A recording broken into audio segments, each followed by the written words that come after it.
디모데전서 4장 6절에서 16절입니다. 우리 한 절씩 교독하겠습니다. 내가 이것으로 형제를 깨우치면 그리스도 예수의 좋은 일꾼이 되어 믿음의 말씀과 내가 따르는 좋은 교훈으로 양육을 받으리라.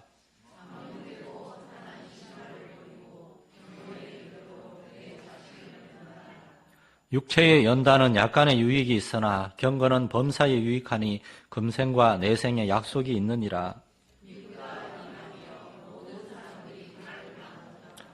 이를 위하여 우리가 수고하고 힘쓰는 것은 우리 소망을 살아계신 하나님께 두미니 곧 모든 사람 특히 믿는 자들의 구주시라.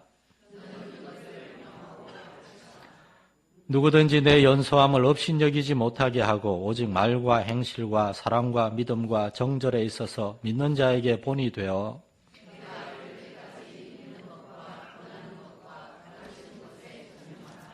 내 속에 있는 은사 곧 장로의 회에서 안수받을 때에 예언을 통하여 받은 것을 가볍게 여기지 말며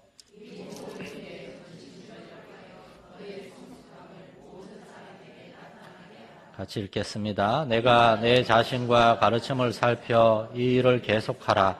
이것을 행함으로 내 자신과 내게 듣는 자를 구원하리라. 아멘. 할렐루야. 예배 오신 여러분을 환영하고 축복합니다. 여러분 혹시나 이런 생각을 할 수도 있겠습니다. 야, 우리 목사님은 정말 했던 얘기를 왜 계속 또 하고 그러는가?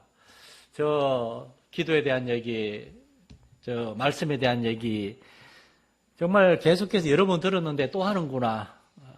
여러분 만약 그렇게 생각이 되신다면 질문을 드리겠습니다. 기분 나빠하지 마시고 여러분의 삶은 기도와 말씀과 교제와 증거라는 이 견고한 수레바퀴에 틀 위에 잘 세워지고 있습니까? 우리는 매일 말씀을 읽고 듣고 배우고 묵상하는 말씀의 삶을 살고 있는지 우리 자신을 생각해 보길 원합니다. 우리 때를 어떤지 못 어떤지 기도하기를 힘쓰고 있습니까?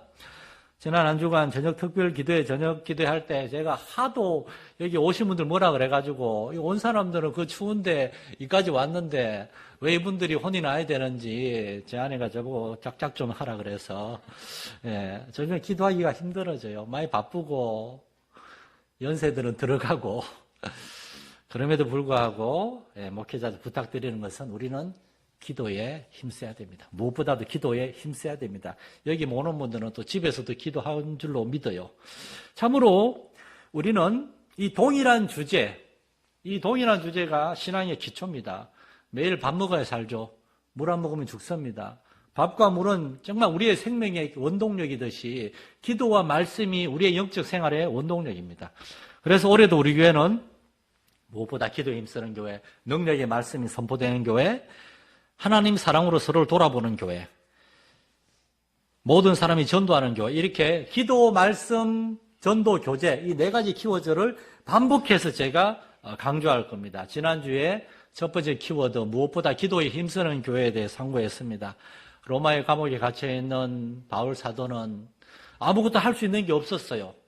그럼에도 불구하고 바울 사도는 감옥에서 낙심하지 않고 의기소침해하지 않고 오히려 거기서 다른 사람에 대해 불평, 불만을 갖지도 않고 오히려 하나님께 소망을 두고도 더 기도했습니다.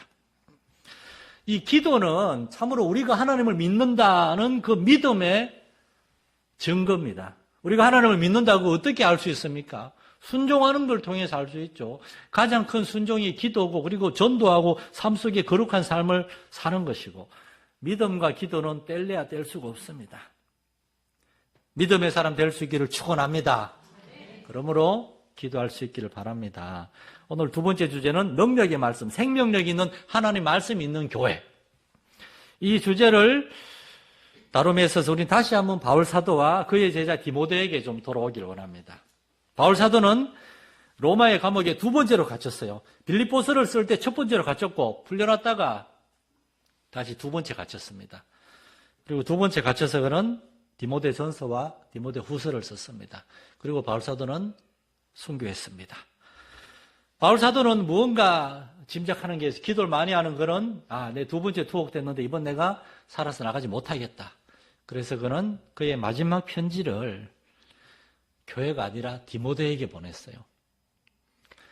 호스피스 병동이라고 서울의 신촌 세브란스 그 암이나 불치병에 걸린 환자들, 그 병동에 일하는 권사님들이나 그런 분들이 자기들의 간증을 모아 책을 쓴 게 있는데, 호스피스의 일상.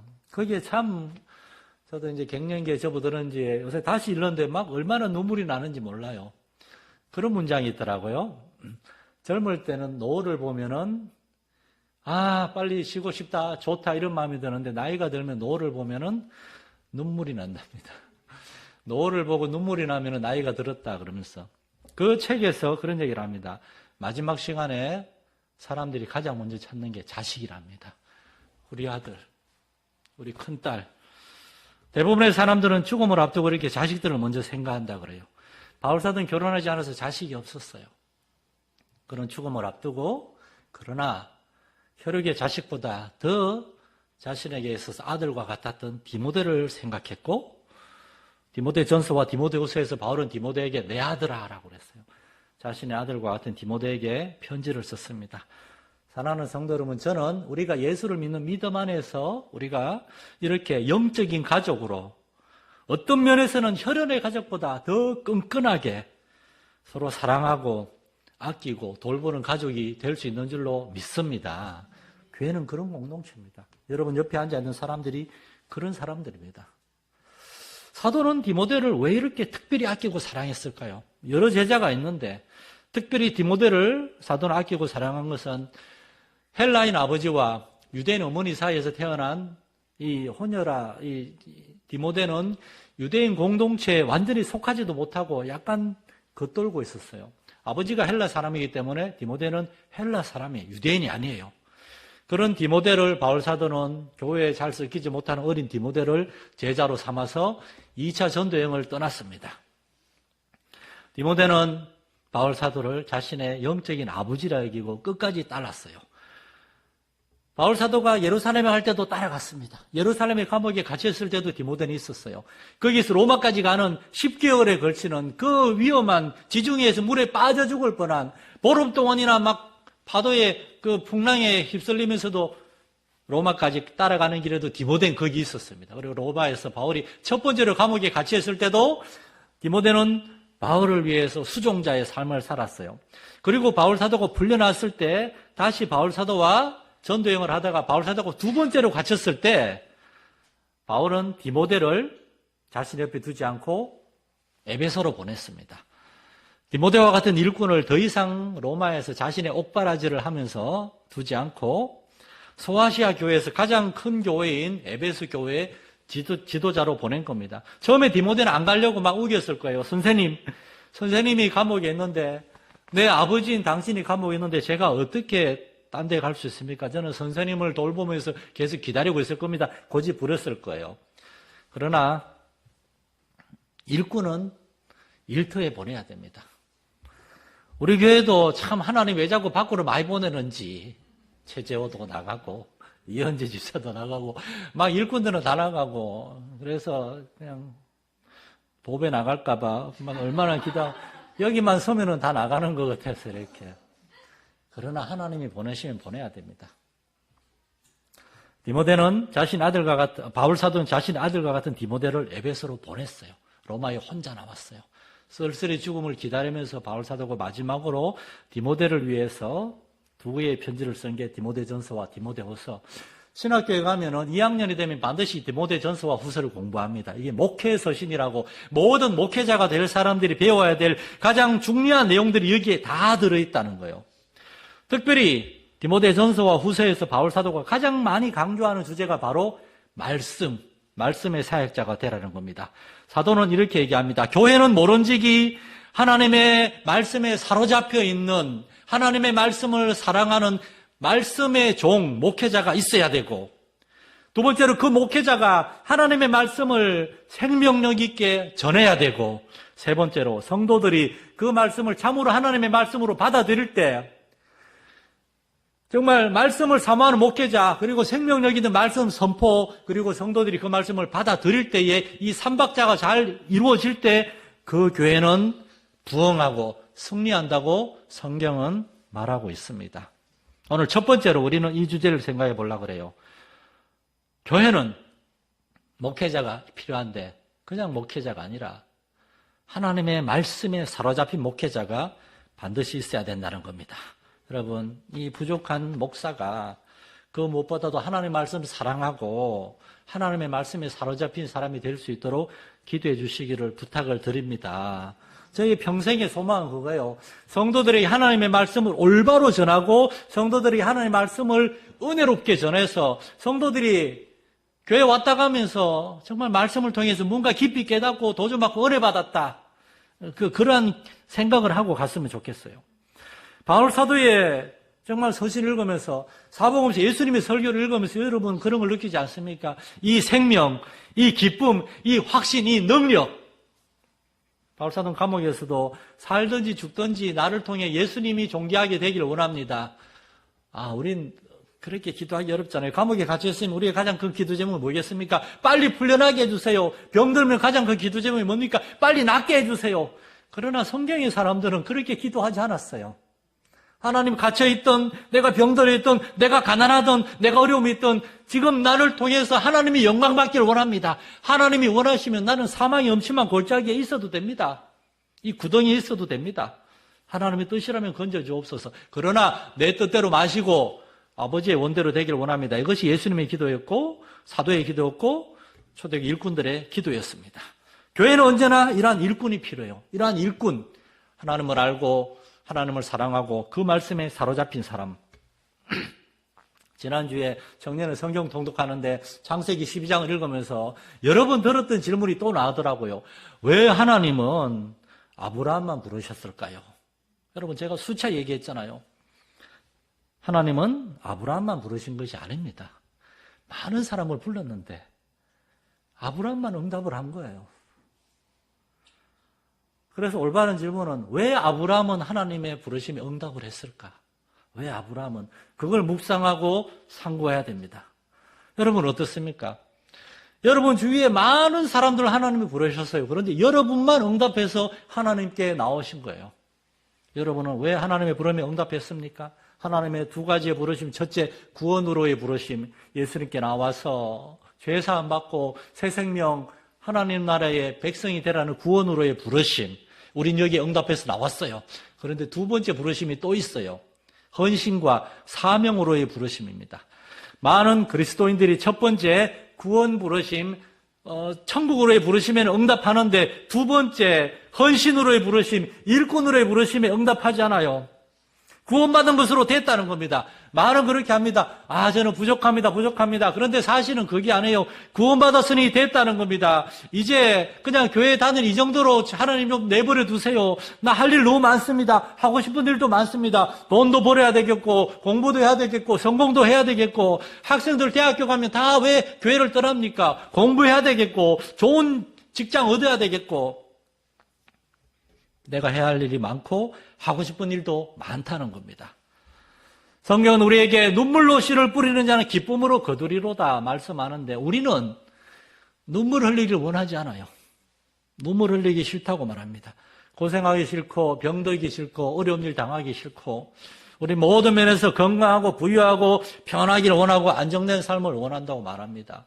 그러니까 하나님이 부르시면 고생할 것 같으니까 그냥 구원받았으니 여기에 그치면 안 될까요? 노후생활 보장, 사후생활까지 보장됐으니까 이제 좀 내버려 두시면 안 될까요? 여러분 그렇지 않습니다. 하나님은 일꾼을 부르십니다. 그 일꾼은 구원받은 데 그치지 않고 내가 구원받았으니 이사야처럼 주님 내가 여기 있나이다. 나를 보내소서, 나를 써주소서. 나는 부족합니다. 나는 2달란트, 5달란트는커녕 1달란트, 반달란트밖에 안 될지언정 나의 달란트를 통해서 주님의 일을 하기를 원합니다. 그렇게 하나님이 부르심에 응답하는 사람을 하나님은 찾고 계시는 줄 믿으시기 바랍니다. 이 글을 쓰고 있는 바울 사도가 어떤 사람입니까? 그는 소아시아 다소에서 부잣집의 아들로 태어났어요. 그의 집은 바울 사도를 예루살렘에 유학 보낼 정도로 부자였어요. 예루살렘에서 바울 사도는 가장 유명한 랍비 가말리엘에게 배웠어요. 바울 사도는 학문적인 명성과 사회적인 지위와 그리고 부와 물질까지도 누릴 수 있는 그러한 삶을 살아가고 있었는데 어느 날 예수님을 만난 순간 자신이 믿어왔던 그러한 종교가 하나 인간의 종교이고 사실은 굉장히 하나님에게서 멀리 떨어진 종교이고 진리를 거역하고 있다는 것을 알고 모든 것을 버리고 아라비아 사막으로 들어갔습니다. 거기서 3년 동안 하나님의 말씀을 읽고 연구하면서 구약 성경이 바로 나사렛 예수 그리스도가 메시아이시며 그가 하나님의 아들이라는 것을 증거하고 있다는 사실을 깨달았어요. 그리고 그는 전도자의 삶에 자신의 모든 사회적 지위, 명예, 부와 재산까지도 다 배설물처럼 버리고 전도자의 삶에 헌신해서 온 곳이 로마의 지하 감옥입니다. 그는 좀 이따 죽을 거예요. 그러나 그는 신세 한탄, 낙심, 낙담 두려워하지 않습니다. 그는 일평생 주님의 길을 나의 달려갈 길과 주 예수께 받은 사명, 곧 하나님의 은혜의 복음을 전거하는 일을 마치려 하기 위해서 최선을 다해 달려왔기 때문에 이제 죽어도 상관없다. 바울 사도는 그렇게 고백하고 있습니다. 1926년에 영국 런던에서 가장 유명한 젊은 의사가 있었습니다. 27살의 젊은 내과 의사인데 이 내과 의사는 영국 왕실과 귀족들을 치료하는 왕실 주치의로 임명이 됐어요. 27살에 최연소 왕술 주치의가 됐어요. 그리고 2년 동안 수많은 왕족과 귀족들과 정치인들을 치료하면서 그는 의사 생활에 깊은 회의를 느끼게 되었습니다. 매일 찾아오는 왕족, 귀족, 정치인들, 영국에서 가장 돈 많고 부와 권세를 가진 사람들의 증상이 똑같아요. 두통, 편두통, 어지럽고 속이 답답하고 소화가 안 되고 불쾌한 느낌, 그 원인에 대한 진단은 하나였습니다. 불규칙적이고 불경건한 그들의 파티 문화와 술과 담배와 음란한 성적인 생활이 그 원인이란 거예요. 그때 이 마틴 로이드 존스라고 하는 젊은 의사는 깨달았습니다. 영혼이 변화되지 않으면 육체의 질병은 결코 해결되지 않는다는 사실을. 그래서 저 젊은 의사는 자신의 모든 부와 명예를 다 던져버리고 시골 마을에 70명 모이는 우리 교회보다 조금 큰 교회네요. 이 위대한 훌륭한 의사 거기 담임 목회자가 되어서 가가지고 그때부터 50년 동안 위대한 말씀의 사역자로 수천 명의 사람들이 하나님의 말씀을 선포하게 됩니다. 사랑하는 성도 여러분, 오늘날 교회에 이렇게 하나님의 부르심에 응답한 한 목회자, 장로님, 권사님, 안수집사님, 집사님들, 교회 일꾼들을 하나님이 찾으시는 줄 믿으시기 바랍니다. 응답하시기 바랍니다. 교회의 부름에 주의 종을 통해 하나님의 부르심에 응답해서 여러분이 주님 내가 여기 있습니다. 나를 통해 일하여 주시옵소서. 여러분 자신을 들을 때 하나님 여러분에게 말씀을 주십니다. 은혜를 주십니다. 주의를 감당할 믿음을 주시고 심지어 주의를 감당할 돈과 물질도 주는 줄 믿으시기 바랍니다. 하나님은 일만 맡길 뿐 아니라 일을 감당할 수 있는 은혜도 주십니다. 저는 우리 교회에서 자란 아이들이 이제 대학에 간다 그러고 이제 나중에 다른 지역 떠날 항상 아이들을 붙들고 이런 말을 합니다. 너는 우리 교회에서 너는 앞으로 뭐 대학이나 군대나 어디를 가든 거기서 네가 경험하지 못한 여러 가지 새로운 일들, 어렵고 힘든 일들을 보게 될 거야. 그런데 너는 우리 교회에서 믿음의 부모님과 할아버지, 할머니들 그리고 우리 교회에서 성도들과 선생님들을 통하여 보고 듣고 배운 것들이 너 안에 이미 많이 쌓여져 있어. 너의 삶 속에서 네가 이미 보고 듣고 배운 것들을 잊어버리지 말고 그러한 것들을 끄집어내가지고 우리 교회에서 어떻게 배웠지, 우리 교회 우리 성도들 어떻게 살았지, 우리 부모님이 어떻게 하나님이 섬겼지, 그걸 기억하면서 반드시 그렇게 살아야 된다. 너 안에 이미 하나님이 부어주신 것들이 가장 어렵고 힘든 그때 반드시 나타나게 될 거야. 저는 그렇게 얘기합니다. 바울 사도가 지금 디모데에게 그렇게 얘기하고 있는 겁니다. 네가 에베소에서 어려움이 많지만 그러나 거기에서 너는 이미 나에게 듣고 배우고 본 것이 나타날 것이다. 그러면서 7절 말씀에서 얘기합니다. 망령되고 허탄한 신화를 버리고 경건하도록 네 자신을 연단하라. 다른 사람을 가르치기 전에 너 자신을 연단하라. 말씀을 가르치는 사람, 주의 일꾼은 우리가 먼저 말씀의 사람이 되고 하나님의 사람이 돼야 되는 거예요. 그러면서 육체의 연단은 약간의 유익이 있으나 우리가 우리 몸을 가꾸기 위해서 다이어트 하기 위해서 다이어트를 왜 하는지 모르겠지만은 그리고 건강하기 위해서 막 이런 운동하잖아요.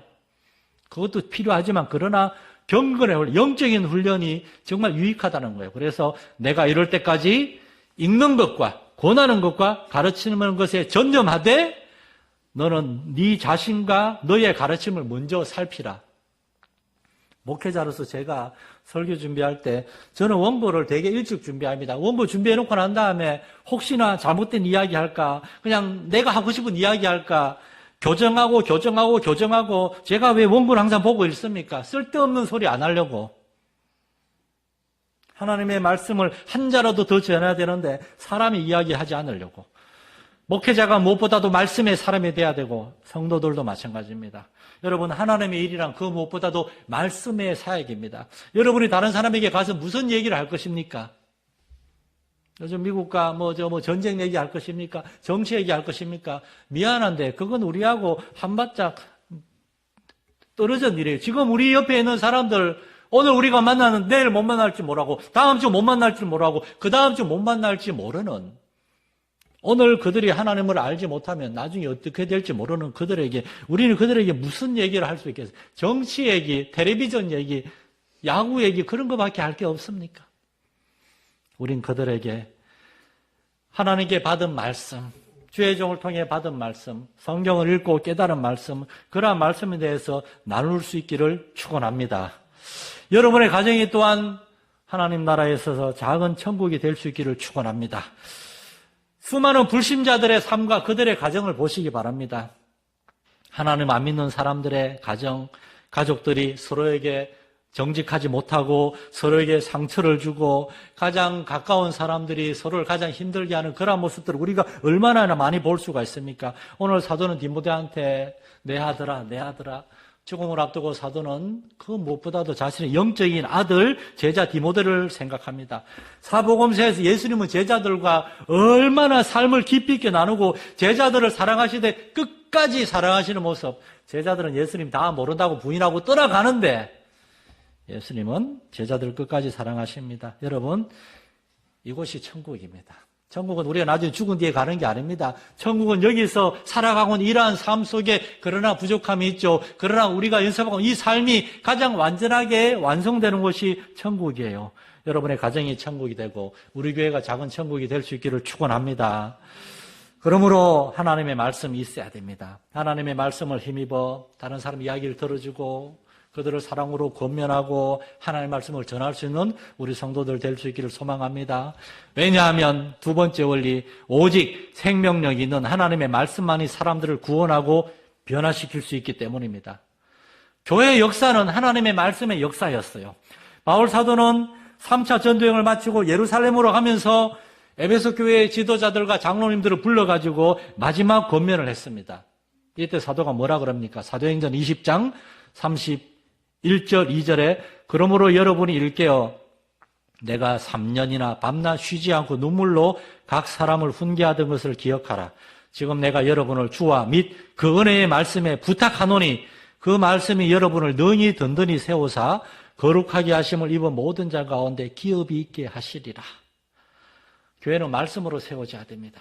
말씀에 사로잡힌 목회자, 그러한 성도들이 하나님의 말씀을 듣고 말씀을 깨닫고, 바울 사도는 오늘 본문에서 디모데야 8절에 디모데야 내가 너에게 이 교훈으로 명하노니 전에 너를 지도한 예언을 따라 내가 너에게 가르쳐준 말씀을 따라 그것으로 선한 싸움을 싸우라.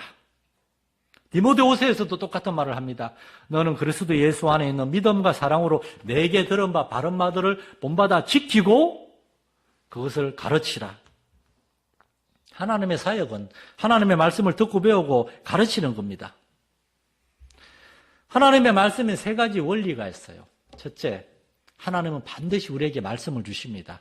두 번째, 그 말씀은 반드시 능력이 있습니다. 하나님 말씀으로 세상을 창조했어요. 말씀으로 사람을 창조했어요. 세 번째, 우리에게는 하나님의 능력이 필요합니다. 그렇다면 우리가 어떻게 해야 되겠습니까? 하나님의 말씀을 듣고 순종해야 되겠죠.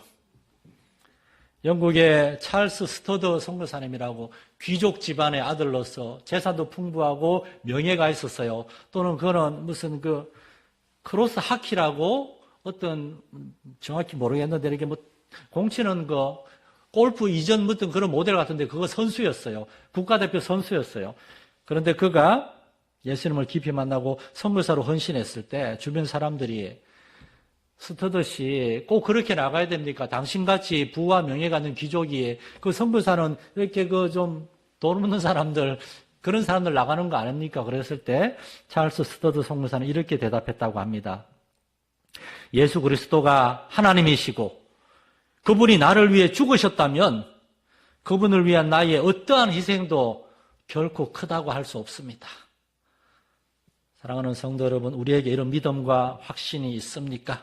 예수님이 참으로 하나님이시고 그분이 나를 위해 죽으셨다면 우리는 어떻게 살아야 되겠습니까?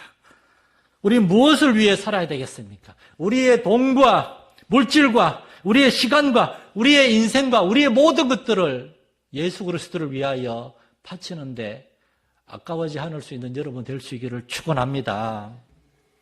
신앙생활 하다 보면은 두렵고 갈등이 될 때가 있어요. 목회자인 저도 그렇습니다. 여러분, 저는 천사하고 사람 중간쯤에 있는 그러한 목사가 아닙니다. 저도 땅에 속해 있고 땅에 속해 있는 많은 문제들로 마음이 답답하고 그 문제들에 막 이렇게 짓눌려 가지고 두려워할 때가 있어요. 제 안에도 그런 어두움이 찾아올 때가 있어요. 저도 이 땅에 발을 디디고 살아갑니다. 저도 여러분이 겪고 있는 어려움과 고통을 동일하게 겪고 있어요. 그리고 그 어두움과 두려움들, 염려와 걱정들, 무기력감, 분노가 제 마음을 막 사로잡으려고 할 때 저는 그 어두움 너머에 있는 한 줄기 빛을 봅니다. 그래도 오랫동안 성경을 읽고 연구한 목회자라고 그 수많은 저의 마음을 완전히 사로잡고 저의 감정과 지성까지도 이 어둠이 완전히 지배하고 있는 것 같은 그 너머로 작은 빛을 한 줄기 봅니다.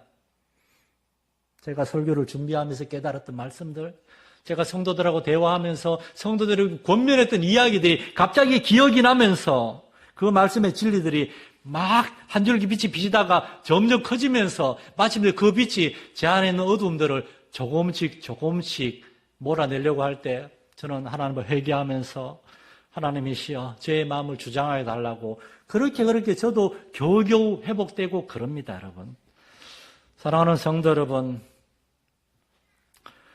몇 주 전에 또 저는 어떤 한 형제하고 얘기할 기회가 있었는데 그 형제가 저한테 이런 얘기를 하더라고요. 그 형제는 몸이 약해서 일도 못하고 이래저래 술에 의지해서 힘겹게 살아가고 빚도 많이 지고 있는 그런 낙심에 처한 형제인데 저한테 이렇게 얘기하더라고요. 나는 왜 이렇게 한심할까요? 왜 내 인생은 이 모양일까요? 그래서 제가 그에게 이렇게 대답했습니다. 당신은 한심하지 않습니다. 당신은 믿음이 없고 책임감이 없을 뿐입니다.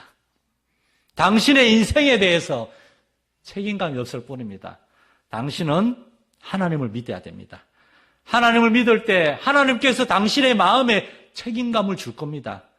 그렇게 하나님을 믿고 당신이 새롭게 태어나지 않으면 당신은 결코 당신 자신을 이기지 못할 겁니다. 여러분은 어떠하십니까?